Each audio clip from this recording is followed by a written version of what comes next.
자, 60페이지 이렇게 교재 한번 보십시오. 60페이지에 저 상단에 보시면 제일 위쪽에 JPA고 이제 설명 해놓은 겁니다. JPA가 Java Persistence API 약자고 Java ORM 기술에 대한 API 표준이다. 그래서 ORM이라고 하는 게 Object Relational Mapping 약자인데 요런 이제 기술인데 요거는 이제 자바 표준으로 만들어 놓은 게 JPA입니다.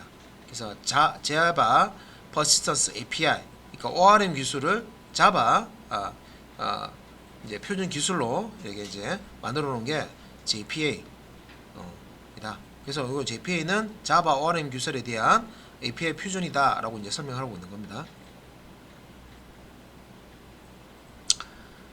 그 다음에 밑에 보시면 이제 JPA를 지금 이제 공부를 해야 되는데 그 전에 이제 관계형 데이터베이스 문제점을 보자. 그래서 이제 밑에 JPA가 무엇인지 그리고 관계형 데이터베이스를 우리가 쓰는 부분에 있어서 어떤 부분이 지금 문제가 되는 거 또 이제 JPA가 그 문제 되는 부분을 어떤 부분을 이제 해결해 주는 건지 설명이 나와 있습니다. 그래서 밑에 이제 그림 2-1 한번 보시면은 자 제일 오른쪽에 광형 데이터베이스 원통 모양으로 그려놨죠, 그죠? 있고요. 가운데 ORM이라고 보이시죠?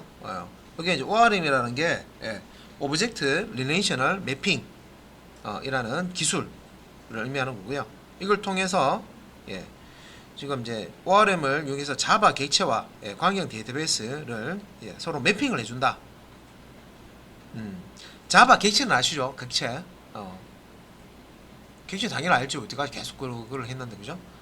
이 객체와 자바 객체와 관계 데이터베이스를 연결, 매핑을 해주는 게 이제 ORM 기술이다.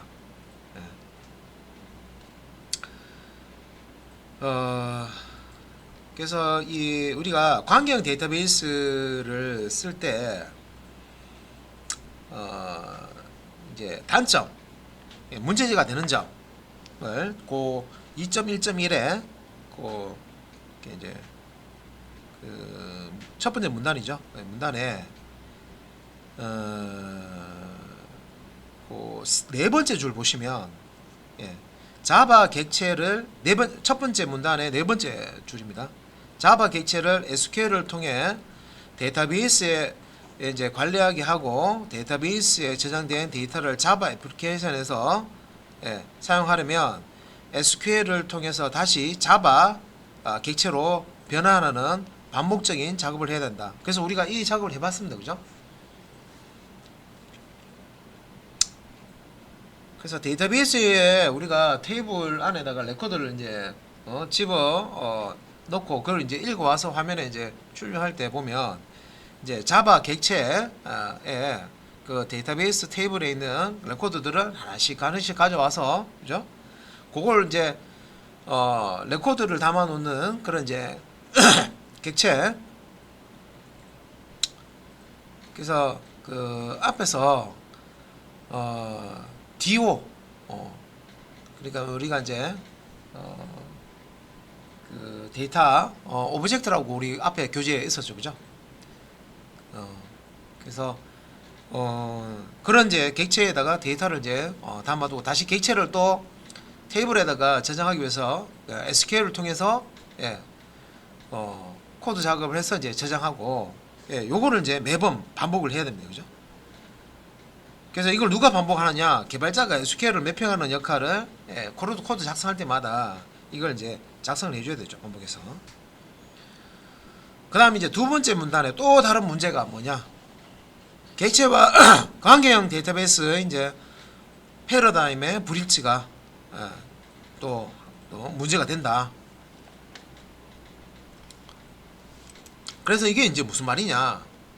그럼 이제 그 뒤에 보면 이제 자바는 객체 지향 패러다임으로 만들어졌고 광경 데이터베이스는 데이터베이스를 정규화해서 잘 보관하는 것을 목표로 이제 하고, 객체를 데이터베이스에 넣기 위해서는 SQL을 통해서 변환하고 저장 해야 됐죠.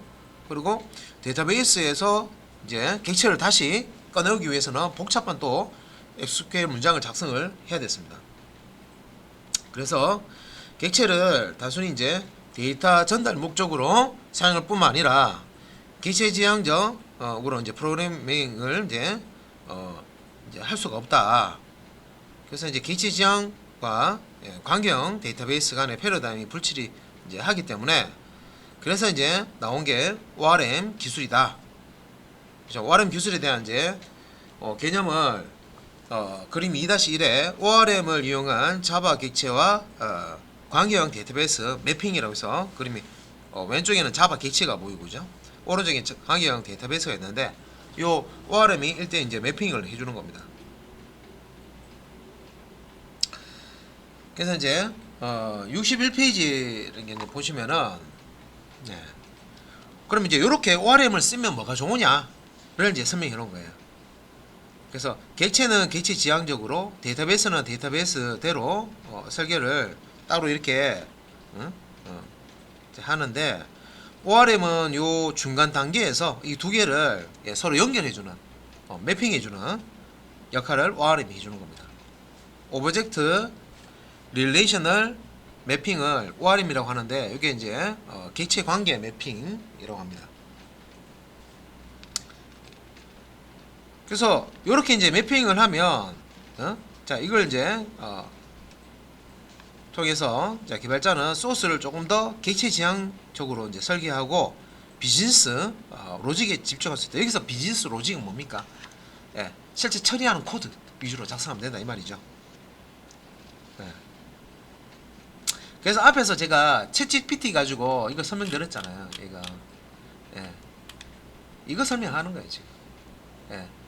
JPA는 SQL을 몰라도 인터페이스만 정의되면 데이터베이스 처리를 자동으로 해준다. 그죠? 네.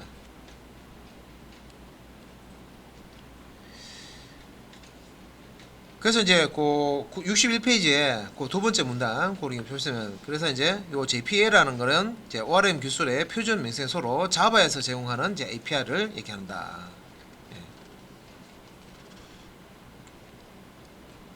그래서 이런 이제 JPA는 인터페이스이고, 이걸 이제 구현한 대표적인 구현체, 자, 이 JPA를 구현한 대표적인 구현체가 이제 보시면은 하이버네이트,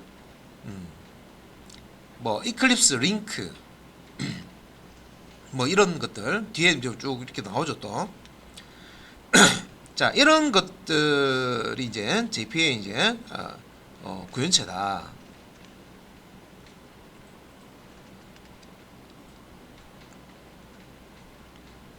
자, 이 중에서도 JPA 인터페이스를 구현한 이런 이제 구현체 중에서 가장 대표적으로 많이 쓰는 게 하이버네이트입니다.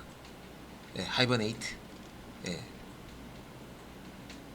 그래서 이제 이 하이버네이트라는 걸 이제 그걸 가지고 이제 JPA를 사용한다는 거죠.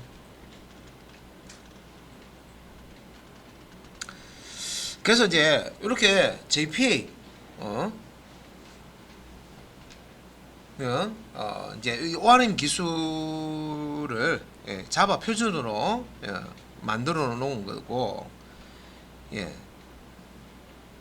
이 ORM 기술을 표준 명세서로 자바에서 이제 이렇게 이제 API로 제공하는 겁니다. 그게 이제 JPA고, 실제 이 JPA 인터페이스를 구현한 구현체가 이제 하이버네이트라는 프로그램 구현체라는 게 프로그램 얘기하는 거예요. 하이버네이트 라이브러리처럼 프로그램. 그래서 저 밑에 이제 가운데 보시면 JPA 사용 시 이제 장점들이 1번, 2번, 3번 쭉 해서 이렇게 나오죠. 그래서 JPA 사면은 좋은 게 뭐냐, 장점이 뭐냐? 첫 번째, 특정 데이터베이스에 종속되지 않는다. 왜 그럴까요?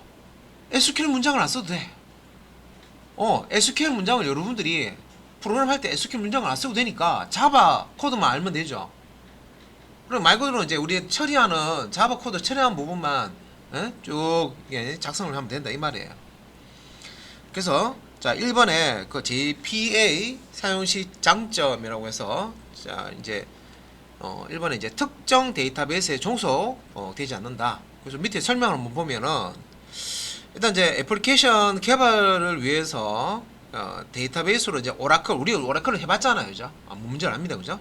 그래서 이제 개발을 진행한다고 가정했을 때 만약에 이제 오라클을 오픈 소스인 마리아DB 혹은 이제 MySQL 안 그러면 H2 데이터베이스로 변경한다고 했을 때 데이터베이스만 그냥 변경하면 프로그램이 그냥 알아서 그냥 돌아가느냐?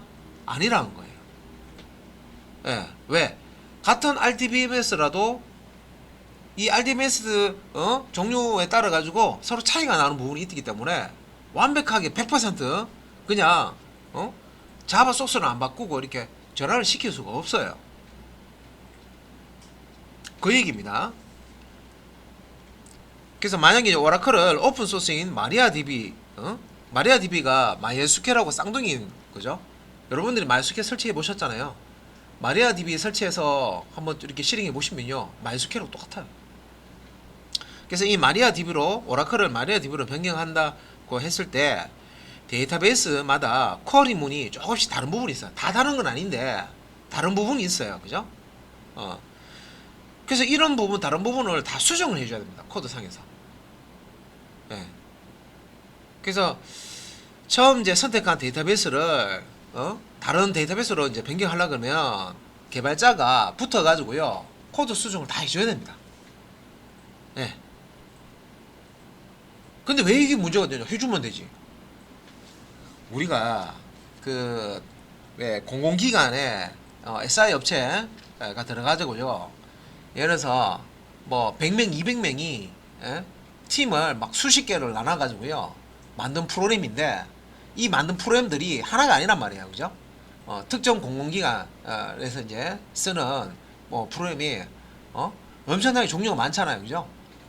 그럼 얘네들을 소스 코드도 엄청난 분량일 건데 얘네들을 이제 데이터베이스가 이제 예를 들어서 오라클에서 이제 물가 올랐으니까 10배로 올려주세요.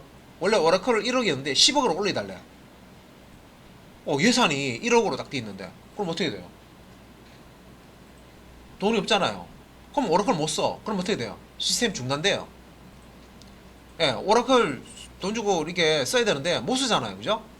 그런 일이 발생한단 말이에요. 우리가 지금 이제 그 앞에서 제가 이제 설명드릴 때 요즘에는 소프트웨어를 이제 구매하는 것보다는 이제 우리가 월세 해듯이 구독한다 그러죠. 예. 그런 이제 방식을 쓰는데 이제 뭐 구매하더라도 그런 거는 있어요. 이게 이제 데이터베이스 그 실제 쓸 때 어떤 이제 많은 어떤 접속자 원래보다 더 많은 접속자 접속해야 될 경우나 하드웨어 사양을 이제 올려야 될 경우 이런 경우에 비용을 또 지불해야 됩니다. 예, 그런 사양이 바뀌면 그래서 다 돈이죠. 그냥 간단히 우리가 소스만 바꾸면 끝 이게 아니란 말이에요. 실제는 그게 그렇게 간단하지 않습니다. 여러 가지 복잡한 일이 생겨요. 그리고 그런 경우에 지금 이제 또 소스 코드까지 다 바꿔야 되니까 얼마나 머리 아파요. 예. 비용 문제가 해결된다 하더라도 소스를 그러면 개발자 예를 들어서 한 수백 명이 붙여서 만든 건데 또 수백 명 또 불러 모아가지고 모집해가지고 또 그것 때문에 또 수정해야 됩니까? 그건 좀 힘들겠죠, 그죠? 예. 그래서 뭐 그 유지보수 인력을 SI 이제 빠지고 나면 SM이 있잖아요, 그죠? 그 인력을 가지고 이제 한다 하더라도 예. 뭐 원래 개발 인력만큼은 아니겠지만 빨리 이제 그걸 처리하려 그러면 또 이제 인력이 좀 필요할 겁니다, 그죠? 많이. 그리고 또 이제 문제가 되는 게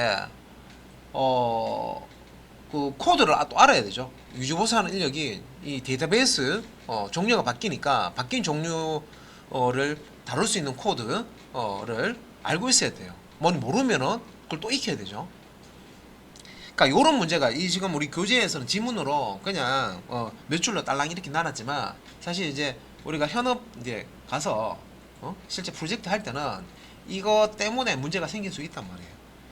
그래서 이제 그러면 이런 문제가 닥쳤을 때는 요 JPA 쓰자. 그러면 처음에 개발할 때 JPA 이제 쓰면은 다음에 DB 전환하는 것도 쉽지 않느냐 이 말이에요. 따로 DB 코드를 작성 안 해줘도 되니까. 왜? JPA가 알아서 만들어주잖아요, 그죠? 프로그래머가 다 붙어가지고 또 다른 DBMS, SQL을 막 일일이 다 수정해주고 그렇게 할 필요 없다. 그 말입니다. 자, 요거는 개념을 이해하셔야 돼요. JPA 뭐 코드는 뒤에 그냥 있으니까 돌려보면 되는 거고요. 이 코드를 이해하려고 그러면 이 개념을 아셔야 돼요. 왜 필요한지. 그래서 뒤에 이제 JPA는 추상화한 데이터 접근 계층을 제공을 한다라고 되어 있죠. 그래서 이제 설정 파일에 어떤 데이터베이스를 사용하는지 알려주면 얼마든지 데이터베이스를 변경할 수 있다. 이거예요. 그래서 JPA한테 야 지금 오라클 DB 쓰고 있는데 나 앞으로 마리아 DB로 바꿀 거야. 딱 설정 바꿔주면 알아서 촥 바뀌어요. 또 마리아 DB 쓰다가 야 JPA야 나 지금 H2 데이터베이스로 다시 바꿀 거야. H2 데이터베이스 바꿔줘 라고 딱 세팅해주면 얘가 또 알아서 SQL을 H2 데이터베이스 맞도록 다 바꿔줘요. 누가? 이 JPA가 알아서 다 해준단 말이에요. 그러면 이런 이제 유지 보수한다든지 전환한다든지 DB 전환한다든지 이런 작업이 수월해지죠. 앞에서 복잡했던 문제들이 간단하게 해결이 됩니다. 그죠? 그리고 두 번째 객체 지향 프로그래밍 지금 61페이지에 보고 있습니다. 그래서 객체 지향 프로그래밍 요런 이제 할 때 이제 장점이 있다는 거죠. JPA를 사용하면은 데이터베이스 설계 중심의 패러다임에서 객체 지향적으로 설계가 가능하다. 사실 이제 DB를 설계하는 게 데이터베이스 책 한 권 봤다 해가지고 그거를 이제 쉽게 설계할 수 있느냐? 또 그건 아닙니다. 그렇겠죠. 그래서 자, JPA를 사용하면 데이터베이스 설계 중심의 패러다임에서 객체 지향 쪽으로 설계가 이게 왜 그러냐면 SQL을 이제 할 필요 없잖아. 이거 누가 해줘요? JPA가 다 해주잖아, 그죠? 그럼 난 객체 지향 프로그래밍 자바 코드만 열심히 하면 되는 거예요. 그러니까 일거리를 줄여주는 거지. 그래서 그 얘기입니다. JPA를 사용하면 데이터베이스 설계 중심의 패러다임에서 객체 지향으로 설계가 가능하다. 모든 것은. 그래서 이렇게 하면 좀 더 이제 직관적이고 비즈니스 로직에 처리하는 그 코드 쪽으로만 집중할 수가 있습니다. 자바 코드로. 그 다음에 또 이제 장점은 3번 생산성이 향상이 된다. 그래서 데이터베이스 테이블에 새로운 컬럼을 이제 추가하는 경우 예를 들면은 해당 테이블의 컬럼을 사용하는 DTO 클래스 데이터 타입 오브젝트 데이터 트랜스퍼 오브젝트죠, 그죠? 요거는 용어가 예전 원서 이제 교재 보면 데이터 타입 오브젝트라고 했는 때도 있었고 데이터 트랜스퍼 오브젝트라고 지금 이제 얘기를 하는데 그건 되겠습니다. 그래서 요 데이터 타입 오브젝트가 데이터 트랜스퍼 오브젝트가 이제 DO 데이터 오브젝트라고 우리 앞에서 교재에서는 데이터 오브젝트라고 얘기한 거 있죠. 그겁니다. 예전에 교재에는 뭐 그런 용어를 썼었어요. 그리고 밸류 오브젝트라는 것도 있거든요. 밸류 오브젝트라고 있는데 따로 설명 없었죠, 그죠? 밸류 오브젝트라는 것도 있습니다.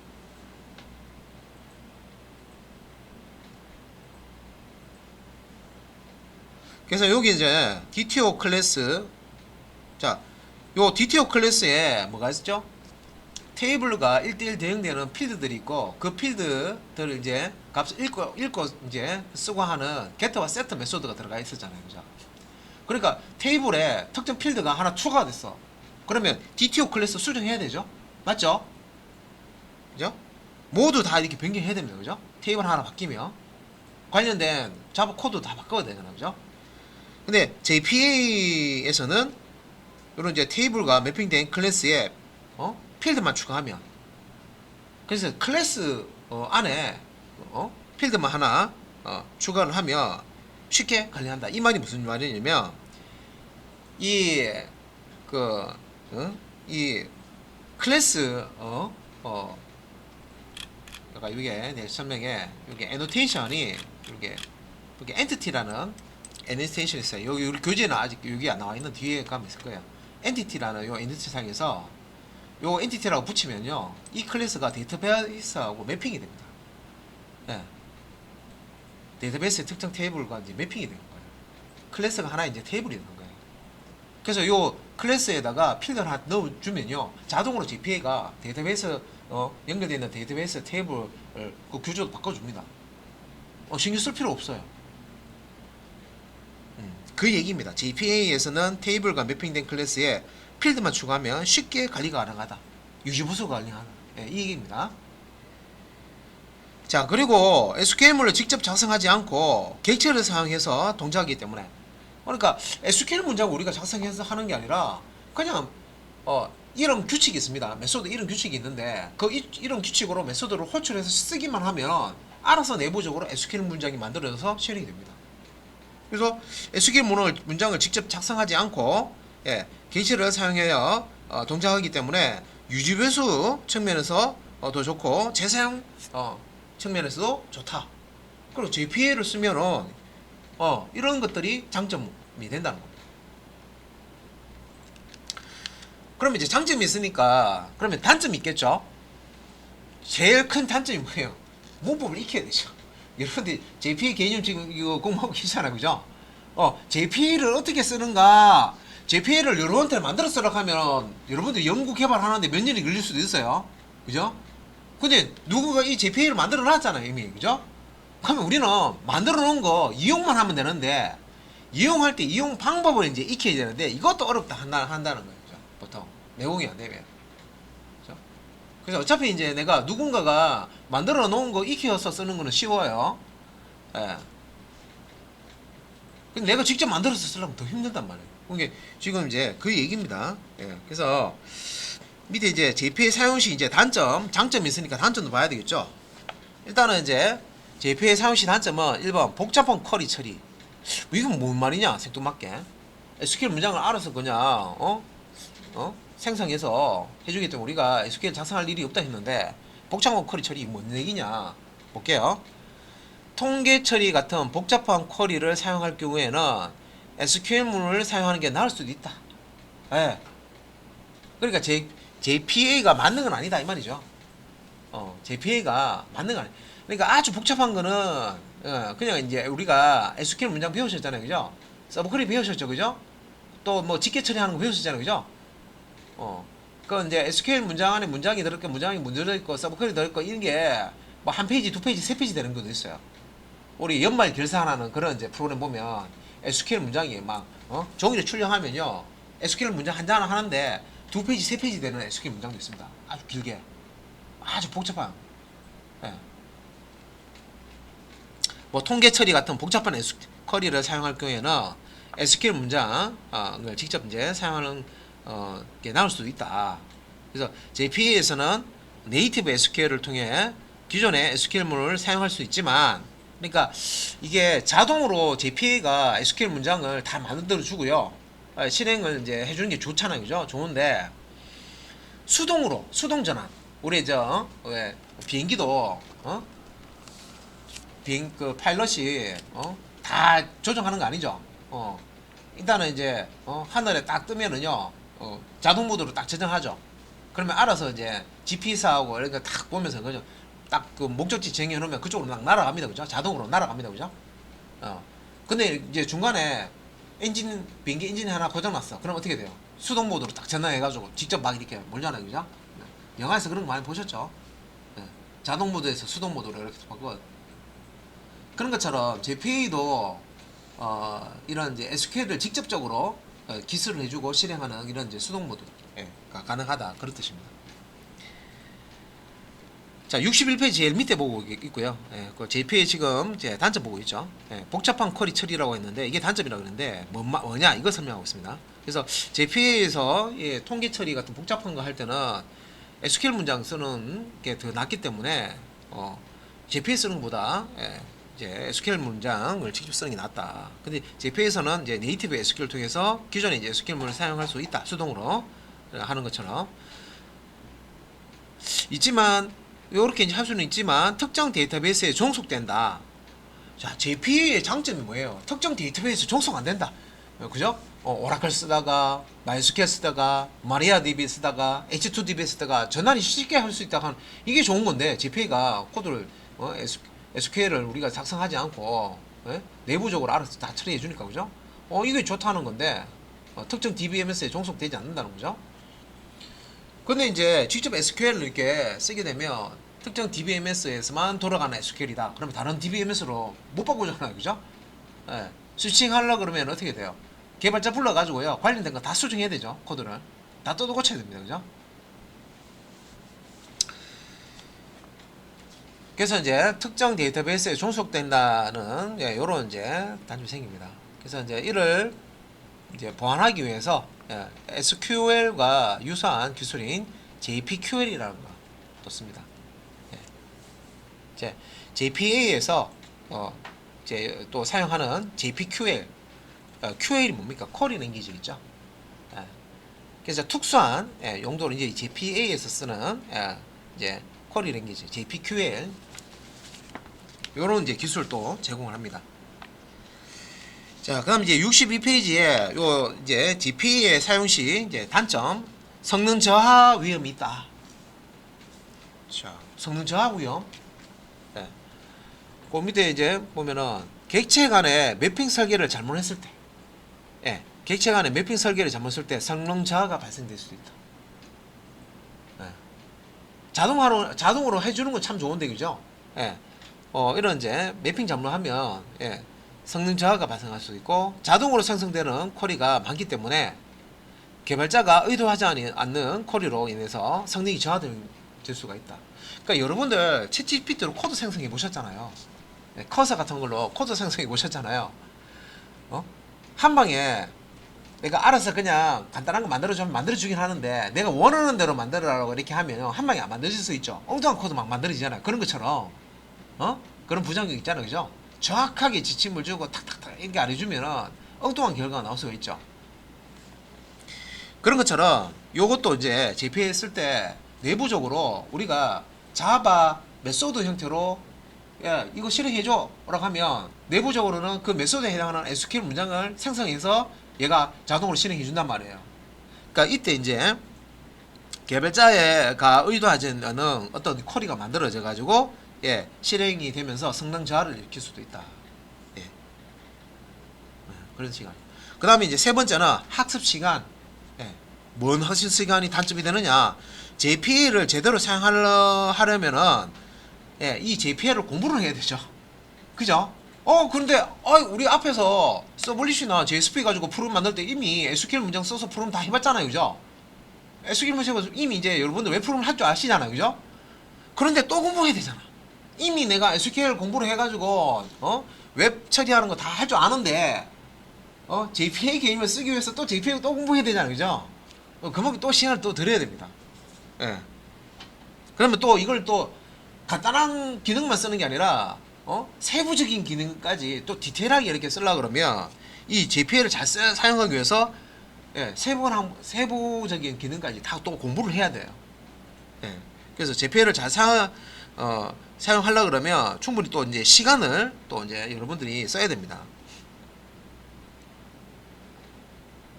그리고 이제 여기서는 보면 데이터베이스를 이제 관계형 데이터베이스를 충분히 알아야 JPA를 잘 사용할 수 있다 그랬죠. 이게 무슨 말이냐면 데이터베이스를 모르고도 데이터베이스 처리하는 프로그램을 작성할 수 있습니까? 예.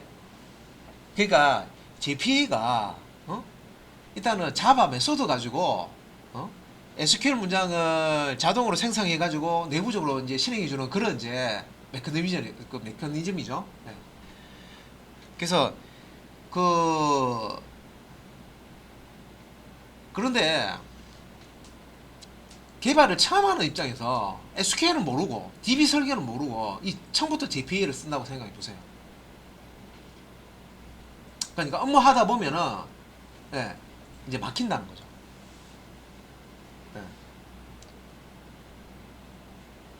그래서 데이터베이스는 우리 같은 경우는 이미 이제 데이터베이스를 공부를 했습니다. 그죠? 그렇기 때문에 데이터베이스 쓸 때는 이렇게 했는데 JPA를 하니까 데이터베이스에서 SQL 문장으로 이렇게 한 거를 JPS는 이렇게 해주면 되는구나. 다 이해가 되는 거예요. 양쪽에. 그죠? 예. 그래서 JPL을 잘 쓰기 위해서는 RDBMS 하나 정도는 제대로 하고 있어야 된다. 그래서 관계형 DBMS를 이제 먼저 공부한 다음에 JPL을 공부해야 하기 때문에 학습 시간이 이제 늘어난다는 거죠. 관계형 DBMS 이미 우리는 공부했습니다. 그래서 그만큼의 시간을 이제 이미 썼어요. 그죠? 그 이제 남아있는 거는 JPA에서 다루는 어떤 문법이라든지 메소드 형식이라든지 뭐 이런 것들, 예. 방법, 이런 것들을 이제 익히셔야 되죠. 그래서 이제 62페이지에 2.1.2 JPA 동작 방식, 그 이제 그림 한번 보세요. 그림에 이제 보면 JPA 동작 방식, 예. 이제 여기 이제 제일 이제 왼쪽에 보시면, 예. 엔터티입니다. 엔터티. 예, 엔터티. 매니저 팩토리라는 게 있고요. 팩토리가 공장이죠, 공장. 엔티티 매니저 팩토리. 엔티티를 관리하는 공장 객체라고 보시면 되고요. 예. 얘가 크리에이트, 예, 생성하는데 뭘 크리에이트 합니까? 예. 엔티티 매니저를 생성하네요. 그죠? 그래서 매니저를 찍어내는 게 엔티티 매니저를 찍어내는 게 엔티티 매니저 팩토리인 거죠. 그 여기서 이제 이렇게 쓸 만큼의, 예, 엔티티 매니저를 크리에이트해서 만들어낸다는 거죠. 예, 만들어내고 그 다음에 이제 요 엔티티 매니저를 가지고 오퍼레이션 조정하는 거죠. 그 오른쪽에, 예, persistence context라고 보이시죠? 그 안에 지금 엔티티가 4개가 들어가 있는데 이 엔티티가 테이블이라고 생각하시면 테이블. 예. 그러니까 쉽게 말씀드리면 테이블이라고 생각하시면 돼요. 테이블과 매핑되는 겁니다. 이 엔티티가. 예. 엔티티 아까 요 엔티티가 뭐라고 했습니까? 다시. 자, 귀에 이게 들리긴 한데 남아 있지 않죠? 한쪽 귀를 들어서 통과해 버리죠. 요 엔티티가, 예. 이 엔티티로 애니테이션 해놓은 클래스는 데이터베이스 이제 테이블로 되는 거고요. 여기 이제 소스 코드에 아까 위에 밑에 있었나? 예, 여기 보시면 얘 생각하시면 돼요. 어떤 클래스가 있는데 여기에다가 add 붙여가지고 엔티티 메소드를 이렇게 붙이면 여기 이제 엔티티 클래스가 되는데 이 엔티티 클래스라는 게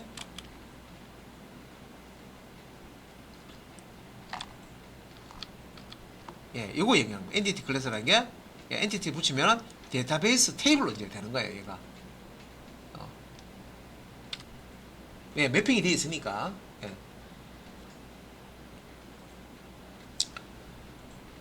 그래서 이렇게 이제 실제 이제 그 persistence 컨텍스트에 있는 요 엔티티를 오퍼레이션을 하는 게 이제 뭐 이제 요 엔티티 매니저다. 매니지먼트 통해서, 예, 작동이 된다. 그래서 방금 제가 그림으로 설명드린 거를 우리 교재 62페이지, 63페이지에 딱 설명. 자, 다 돼갑니다. 조금 이제 재미없더라도, 예, 사실 여러분들이 이제 레벨을 하면 이제 개념을 아셔야 되는 거기 때문에 일단 엔티티 그 설명부터 한번 보세요. 그 이제 52페이지 밑에 엔티티. 자, 엔티티란 뭐냐? 데이터베이스의 테이블에 대응하는 클래스를 이제 생각하시면 된다. 데이터베이스 테이블에 대응하는 클래스다. 이게 엔티티다. 그리고 이제 entity annotation이 붙은 클래스는 JPA에서 관리하고 entity라고 합니다. 이거를, 예, JPA에서 얘를 관리한다는 거예요. 데이터베이스에 아이템 테이블을 만들고 이에 이제 대응되는 item.java 클래스를 만들어서, 예, entity annotation을 붙이면 요 클래스가 entity가 된다. 예. 그래서 이제 클래스 자체나 생성한 인스턴스도 entity라고 하고요. entity 클래스를 설정하는 방법은, 예, 뒤에 이제 이거 실습할 때 같이 코드로 이제 보도록 하겠습니다. 그리고 밑에 이제 entity manager factory라는 거 있죠. 요 entity manager factory로 entity manager를 create 생성하잖아요, 그죠? 그 위에 그림에 보시면, 그래서 그 밑에 설명해 보면 entity manager factory는 자, 매니저, 엔티티 매니저 인스턴스를 관리해주는, 예, 주체다. 그래서 이제 애플리케이션 실행 시에 한 개만 만들어지며 사용자로부터 요청이 오면 엔티티 매니저 팩토리로부터 엔티티 매니저를 생성한다. 그래서 엔티티 매니저 팩토리는 딱 하나만 만들어진다고 했죠, 그죠? 그래서 애플리케이션 실행할 때 엔티티 매니저 팩토리가 하나가 만들어지고 사용자로부터 어떤 이제 요청을 이렇게 받으면은 요 엔티티 매니저 팩토리가 엔티티 매니저를 생성을 해줍니다. 자, 그러면 이제 63페이지에 엔티티 매니저가 또 뭔지 이제 봐야 되죠. 엔티티 매니저 팩토리가 만들어주는 엔티티 매니저는 뭐냐?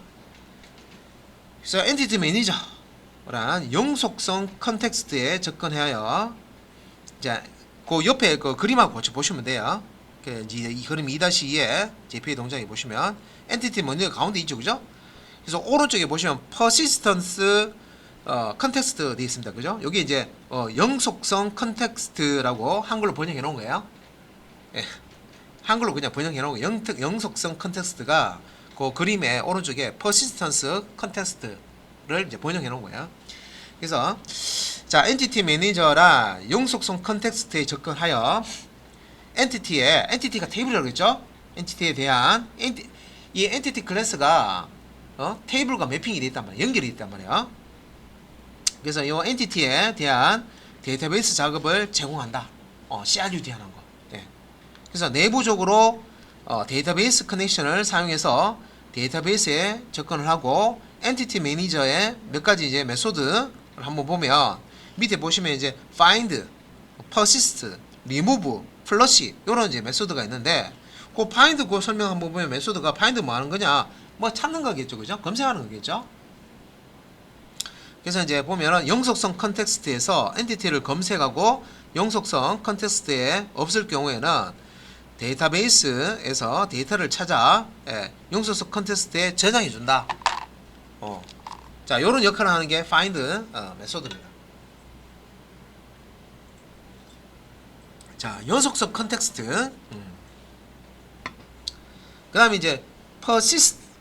자, persist 메소드는 이제 엔티티를 영속성 컨텍스트에 저장하는 걸 persist라고 하고요. remove는 이건 보통 이제 삭제할 때 쓰는 거죠. 그래서 엔티티 클래스를 영속성 컨텍스트에서 제거할 때 쓴다. 저장할 때는 persist, 제거할 때는 remove.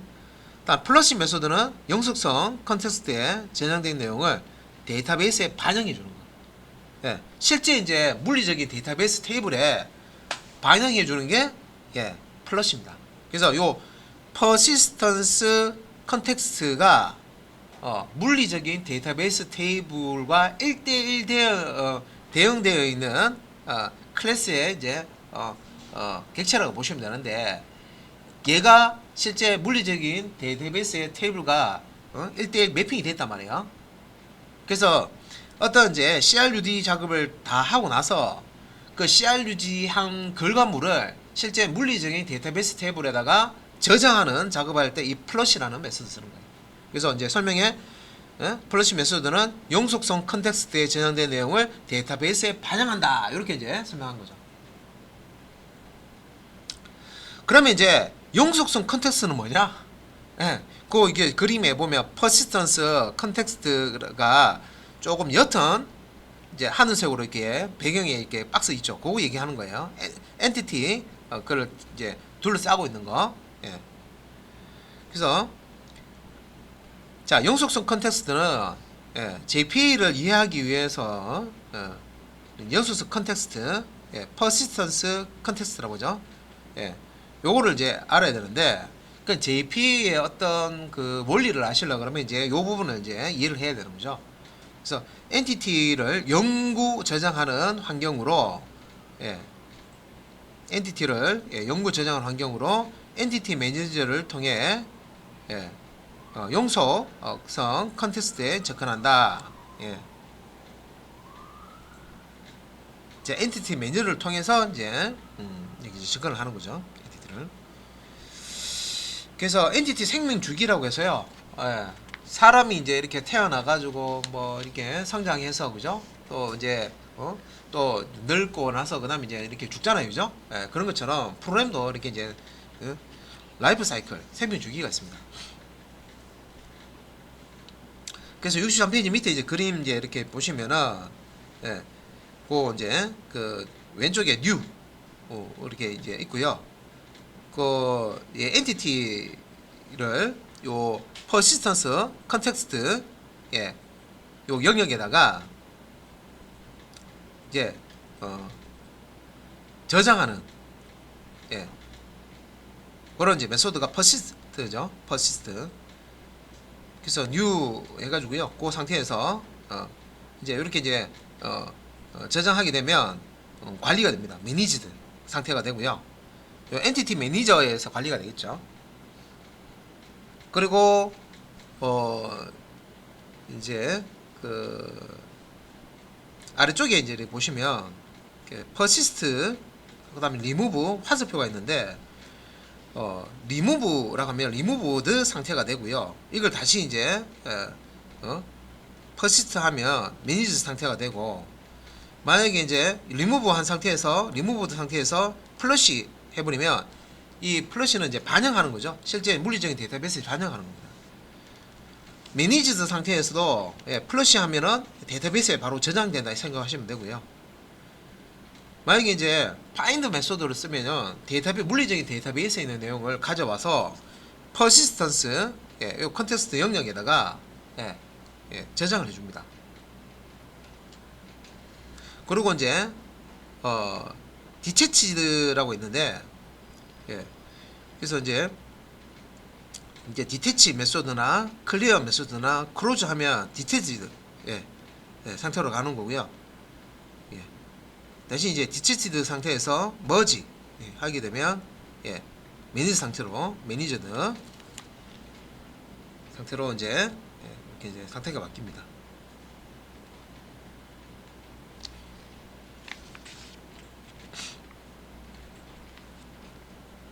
그래서 요 그림에 대한 방금 제가 말씀드린 거 설명이 64페이지 표 한번 보세요.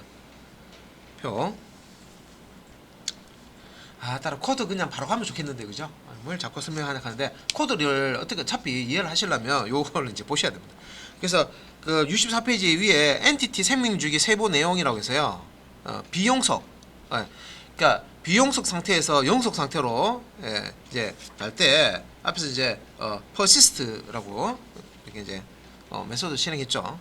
그래서 비용석 new 상태고 비용석 상태 new 상태고, new 키워드를 통해서 생성된 상태로 용속성 컨텍스트와 관련이 없는 상태, 서로 떨어진 상태, 아직까지 이제 요 persistence 컨텍스트에 저장되지 않은 상태 얘기합니다. new 상태, 비용속 상태. 그 다음에 용속 상태, managed. managed. 요거는 이제 엔티티가 자, 용속성 컨텍스트에 저장된 상태를 얘기합니다. managed 상태, 용속 상태. 그래서 용속성 컨텍스트에 의해 관리되는 상태를 얘기한다. 그리고 이제 용속 상태에서 데이터베이스에 저장되지 않으며 트랜잭션 커밋 자, 시점에 데이터베이스에 이제 반영이 된다. 용속 상태에서 바로 데이터베이스에 저장되는 건 아니다라는 거죠. 트랜잭션 커밋이 될 때 데이터베이스에 이제 반영이 된다. 그 다음에 이제 준용속 상태, detached. 용속성 컨텍스트에 엔티티가 저장되었다가 분리된 상태. 용속성 컨텍스트에 엔티티가 저장이 되었다가 분리된 상태. 이런 거는 이제 준용속 상태라고 합니다. detached. 그 다음에 이제 삭제 상태, removed 상태인데, 용속성 컨텍스트와 데이터베이스에서 삭제된 상태를 냅니다.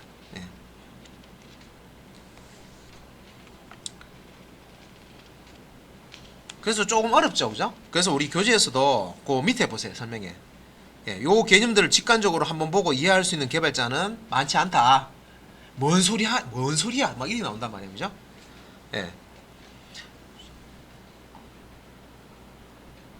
그래서 일단은 지금 이제 JPA가 이제 이런 이제 동작할 때 이런 방식으로 그림 2-2와 2-3을 이제 보시면서 이런 식으로 이제 동작이 되는구나. 예.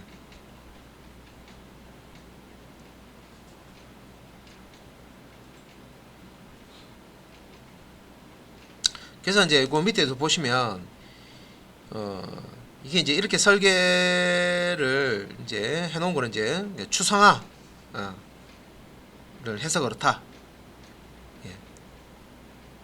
그래서 이제 보통 이제 이런 이제 개념들을 이제 아키텍처라고 하는데 누군가가 JPA와 같은 ORM을 이제 설계할 필요가 있었을 것이고, 그리고 이제 데이터베이스와 이제 이렇게 저렇게 관계를 설정하면 되겠군 하면서 이제 설계를 하고, 그 설계를 바탕으로 활용해서 할 수 있는 이제 API까지 만들어서 배포를 하게 되는데, 그때 이제 그 API를 활용하면서 JPA 아키텍처가 어떻게 활용되는지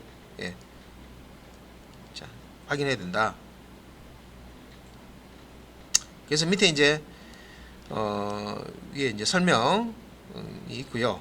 그래서 이제 설명을 보고 뭐 이게 이제 어떻게 동작하는지 이해하는 사람 많이 없다 그랬습니다. 그죠? 그래서 이제 상품 엔티티를 만들어서 영속성 컨텍스트에 저장 후에 데이터베이스에 이제 방영하는 이제 코드가 아래쪽에 나오는데, 밑에 이제 1번 라인부터 14번 라인까지 코드가 이렇게 나와 있죠. 요 코드에 대한 이제 설명을 65페이지에 1번부터 7번까지 코드 설명 하나하나 되어 있죠. 예.